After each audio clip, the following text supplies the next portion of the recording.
Hi, I'm Dawn Damari, and you're listening to A Teaspoon of Healing.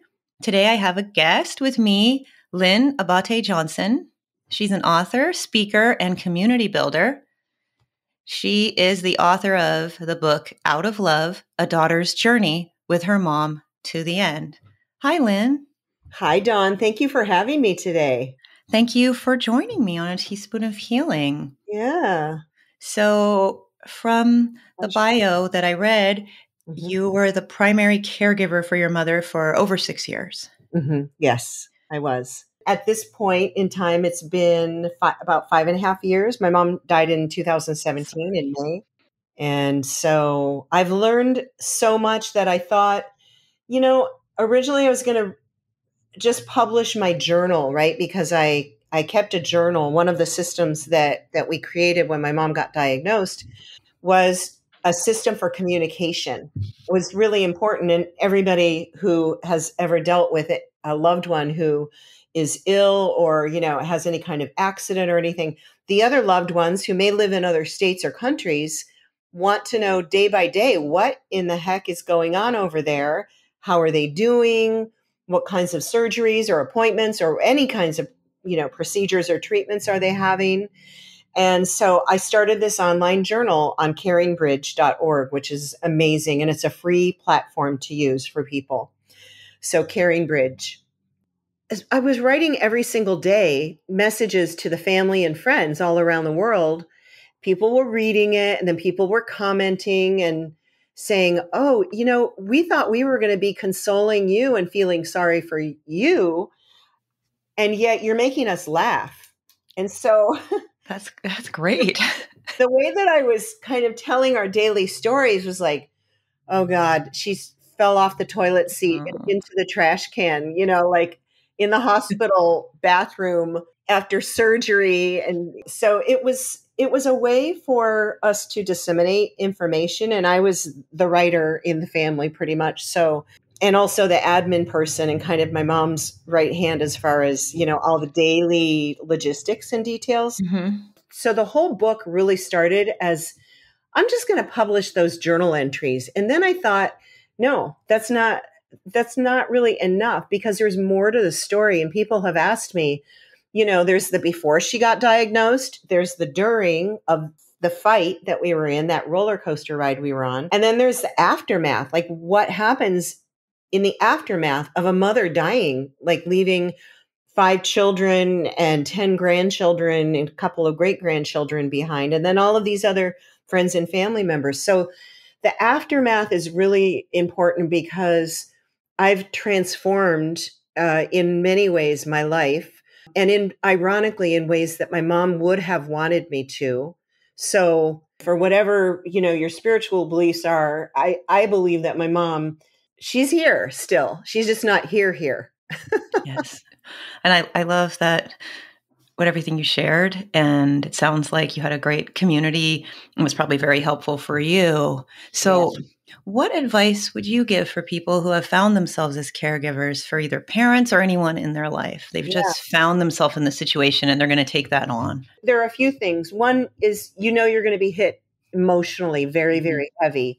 You're going to be oftentimes, whether it's an accident or anything else, or even a sudden death, like my father-in-law dropped dead of a heart attack at 55. So that was different. And yet the same, because there's still that emotional hit that we get first. And then there's, for us, my mom was very systems oriented. She was my very first mentor in business development and growing businesses and growing communities. And so she had trained me my whole life for this to happen. Ironically, we never knew that was going to happen. And yet when it happened, we jumped into action. We basically created systems and structures around my mom's cancer diagnosis, almost like we started a new business. So I would say, to help with that emotional hit, that impact of the emotions, is to start organizing some systems. And I offer that also in the book and on my website.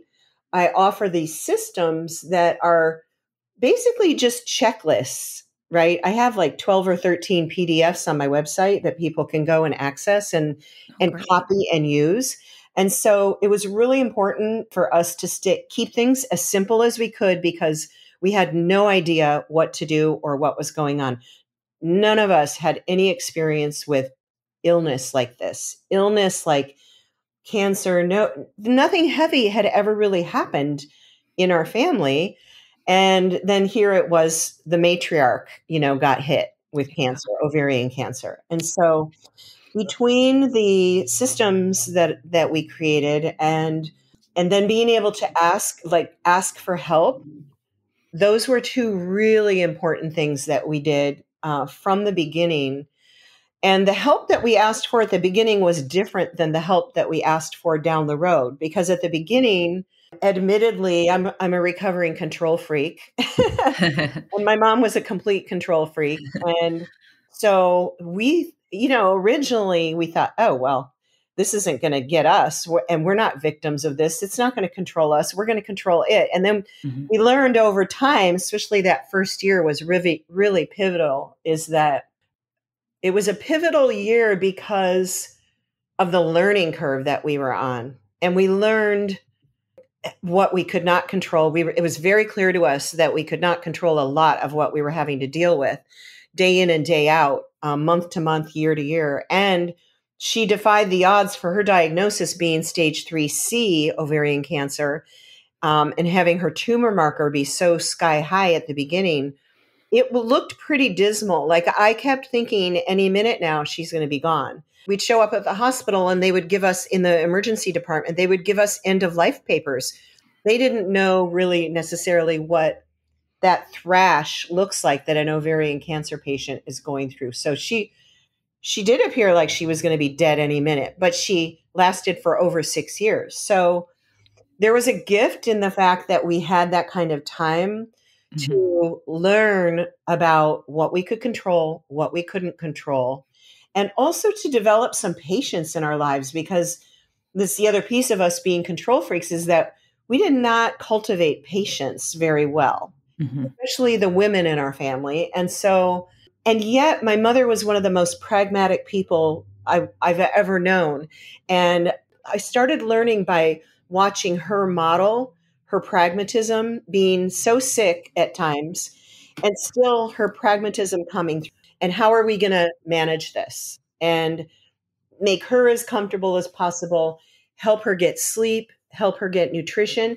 And the systems that I've created and that I'm offering on my website and in the book are all about that. They're all about those little details. My whole purpose is to help other caregivers navigate maybe just a little tiny bit easier so that the emotional piece of it can be felt, it can be acknowledged and honored.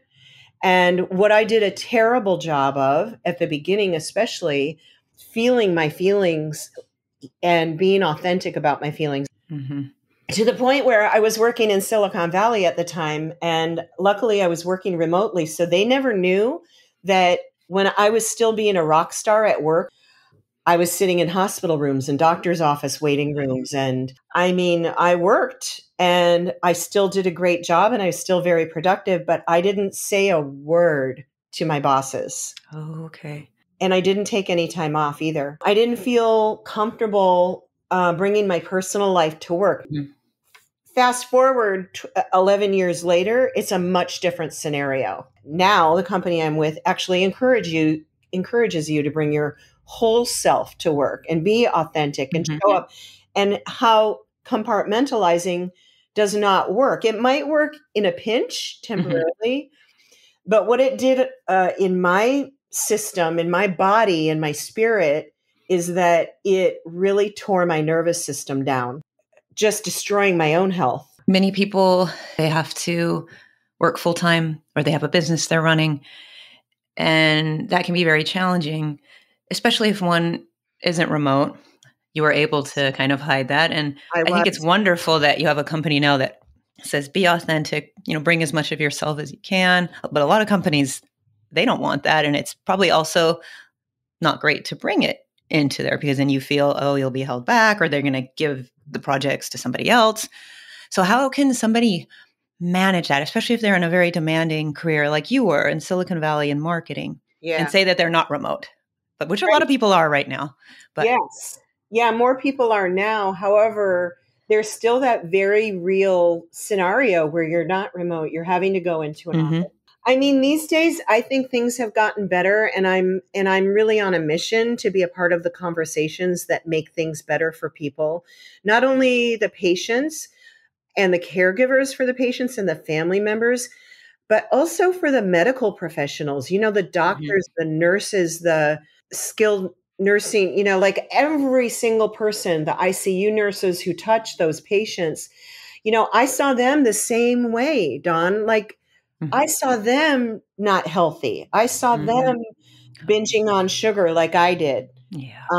I saw them taking only half-hour lunch breaks from Mhm. ICU. Like No. ICU is so intense. It's, So demanding, in the hospital. There's so many yeah, patients they have to see in a day, and yeah. it's and I that's not mean, enough time to sit down and be able to eat y- nutritious food and fuel yourself and take a yeah, break. And like, you have caring burnout because they're constantly oh my caring for people. So there's the caregiver and then also the team there's as the well. team, the caregiver. And so back to your question about, how to navigate at work is find allies. I did have a couple of people that I told and I said, hey, I just want you to know my mom was diagnosed with cancer and I'm one of her main caregivers.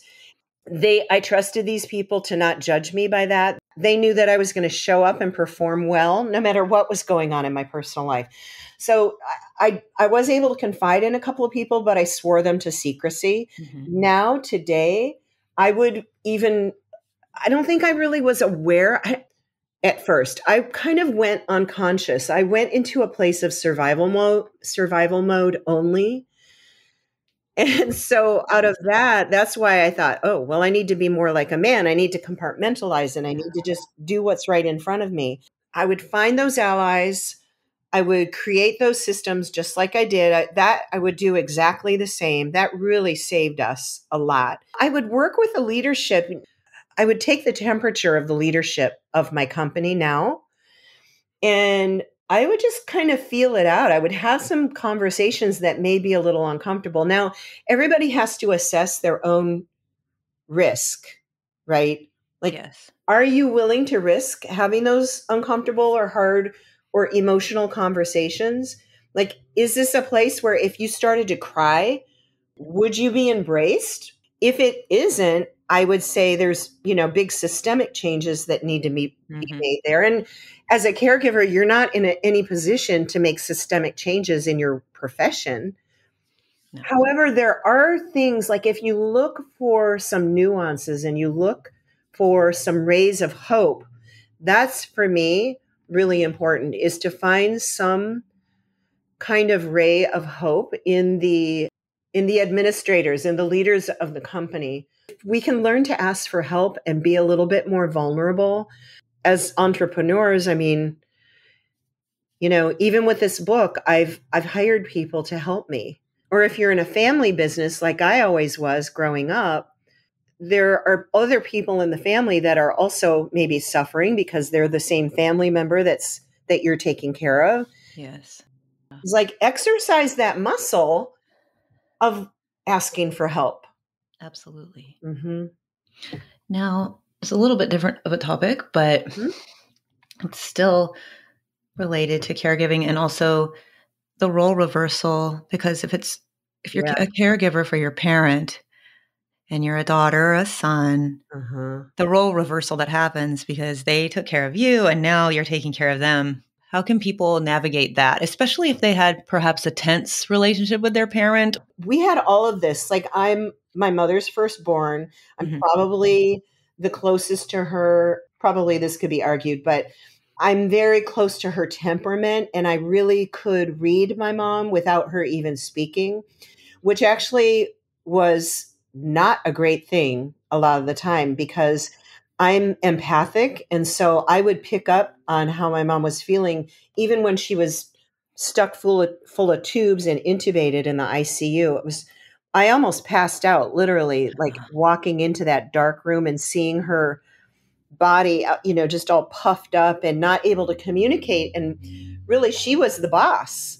And so when the boss or somebody that you idolize is unable to even communicate and say how they are feeling or what they want, talk about an emotional hit to the point where making me nauseated and almost passing out. I had to really, what one of my sisters called, steel yourself. She'd like, we'd switch places going into the ICU, and she'd give me a pep talk and she'd say, now you go in there and steel yourself, which means get hard, like harden yourself. Well, that's all we knew how to do. I was fighting with myself because I was here in this position of taking care of my mom when she was the one that birthed me and raised me. And then I couldn't get instructions from her, and I couldn't really get how she was really feeling, but I could tell just from the way that she was in that ICU bed.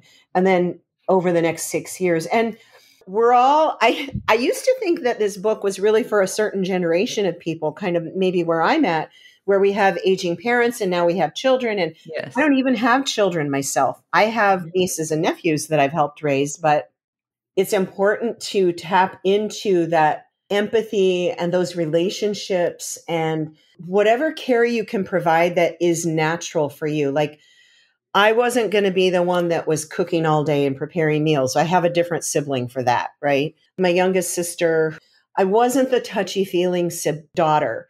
Like, my mom and I did not have a touchy-feely relationship. I didn't hold her hand when we were sitting there. I didn't hold her hand when we were walking down the street. There wasn't a lot of PDA. Like, I wasn't very demonstrative with my mom, like, oh, Mom, I love you so much. I mean, I kind of practiced doing that. I exercised that muscle in those 6 years and towards the end of her life. But it didn't come naturally to me at first. We're sandwiched in between aging parents, and then our kids are getting older. Yes. Some of my friends even have grandchildren. And so talk about caregiving, you're sandwiched in between all of these other generations. And I really, really want to acknowledge this and call it out, because I am fortunate that I had a great working relationship with my mom. Although it was not touchy-feely, it was a bit tumultuous because we would go back and forth. And even during those cancer years, I remember there's a scene from a movie where Julia Roberts is the daughter of Meryl Streep. I think it's called August Osage County. And the mother, Meryl Streep, has cancer and she's not eating. And so the daughter, Julia Roberts, is sitting at the table with her, trying to get her mother to eat. And I remember there was a big scene, and it was pretty shocking the way that the daughter talked to the mother. And she even called her a name in her yelling at her. And I laughed so hard because it was relatable. It was funny. And I was really glad that I never yelled at my mom, because one of the things that I made sure, my mom's going to die now, whenever it happens. She's going to die. Can't fight it. Can't change it. Can't control it. You don't know how or when. But what you can do is you can control how you are, how you behave. And I was having these conversations with myself, like, Lynn, you're going to say everything that you want to say to Mom. Even if it's something that's maybe a little uncomfortable, go ahead and say it. I had the privilege and the liberty of doing that. But my main mission was no regrets. I would say when it comes to being sandwiched, if you have that relationship with that loved one, then you could be more hands-on. If you don't, it's a leadership journey. It's you asking yourself, what do I want here? Like, what is my deepest longing and desire for whatever time I have left with this person here on the planet right now? There's so many relationships, mothers and daughters, no exception, that can be toxic or that they don't exist at all. Yeah. Where we've had to disengage from certain family members. Whatever dysfunction there might already be in a family dynamic before a person gets a diagnosis or gets in an accident or whatever happens, those dysfunctional dynamics are going to explode once that person is gone, or maybe even while they're still on the planet. I appreciate everything you shared, and especially about people that may not have a close relationship or even a toxic relationship with a parent or a Yeah. relative and taking on that leadership. And I appreciate you mentioning the book. And where can people find out more information about you and also Mhm. purchase the book? I assume it's on Amazon, but Yes, it any other? is. Thank you Okay. very much for asking.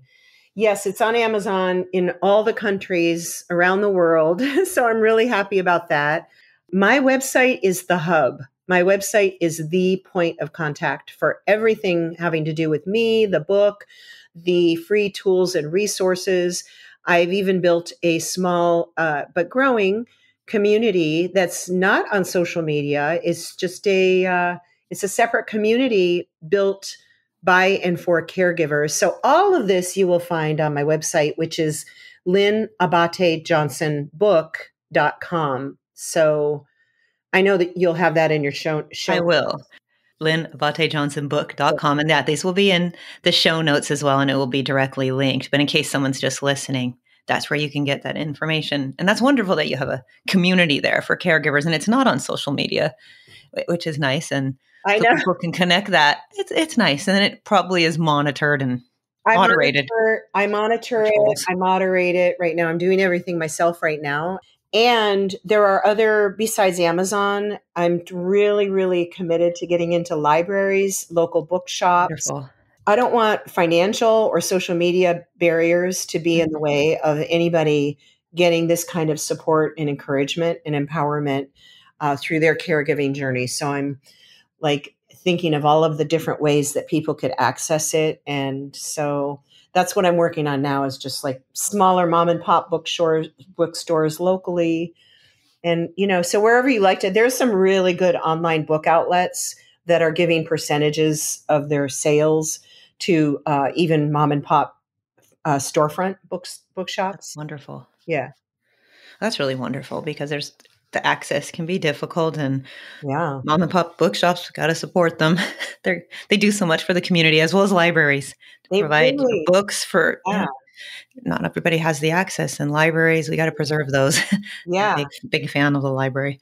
I know, me too. And you can And the get mom it and on pops. Kindle, of course. You could get Okay. the ebook, and then there's also going to be an audio book, which I've already recorded in my own voice. Oh, wonderful. Yeah. And just know that this is going to be so helpful for people. And I really thank you for coming on today and sharing your journey and information about the book. I just know it's going to help people. It can be really lonely to go through this. I So, have not yet myself, thankfully, but yeah. it comes for most of us, and the loneliness. This is just what I've heard. It can be very isolating. So it's wonderful that you have a community and that you're giving Yeah. advice about this. Well, thanks so much for having me and helping spread the word, Dawn.